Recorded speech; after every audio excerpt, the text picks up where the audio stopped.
দিচ্ছি। আপনারা দেখতে পাচ্ছেন আমরা আর বাংলাদেশের উদ্দেশ্যে রওনা দিচ্ছি। শেখ হাসিনা সরকারের পতনের পর ভারত বাংলাদেশ সম্পর্ক স্মরণকালের সবচেয়ে খারাপ অবস্থায় রয়েছে। দু দেশের জাতীয় পতাকা অবমাননার ঘটনা ঘটেছে। এদিকে বাংলাদেশের সংখ্যালঘু নির্যাতনের গাল গল্প নিজেদের মতো করে প্রচার করছে ভারতীয় মিডিয়া, আর এতে ভারতের উগ্র হিন্দুত্ববাদী সংগঠনগুলোর উগ্র মনোভাবও দেখা যাচ্ছে। আমরা আর কিছুদিন আগেই বাংলাদেশের কিছু জেলা নিজেদের চাই বলে ভারতীয়দের মাইকিং এর ভিডিও ভাইরাল হয়েছিল। তবে এবার সোশ্যাল মিডিয়ায় ছড়িয়ে পড়েছে আরও কিছু ভিডিও, যেগুলোতে দেখা যাচ্ছে ভারতীয় কিছু উগ্রপন্থী জয় শ্রীরাম বলে বাংলাদেশের দিকে রওনা দেওয়ার কথা বলছেন। এছাড়া চলো বাংলাদেশ লিখে নিজেদের গাড়িতে ব্যানারও লাগাতে দেখা গেছে।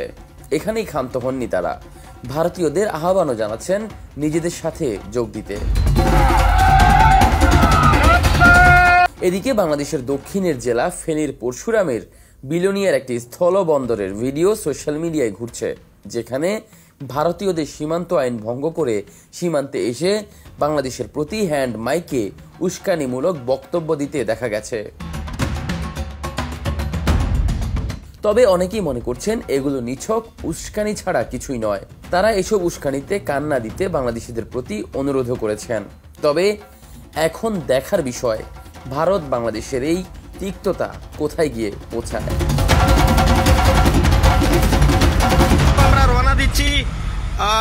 আপনারা দেখতে পাচ্ছেন আমরা আর বাংলাদেশের উদ্দেশ্যে রওনা দিচ্ছি। এখানে আমাদের সঙ্গের একদম বড় বড় কার্যকর্তারা রয়েছেন।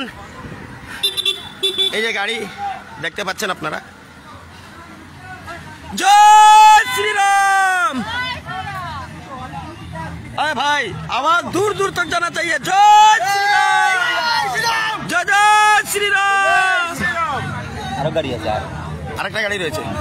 আচ্ছা, আরেকটা গাড়ি রয়েছে। আমরা সবাই এইমাত্র আমরা রওনা দিচ্ছি, আমরা।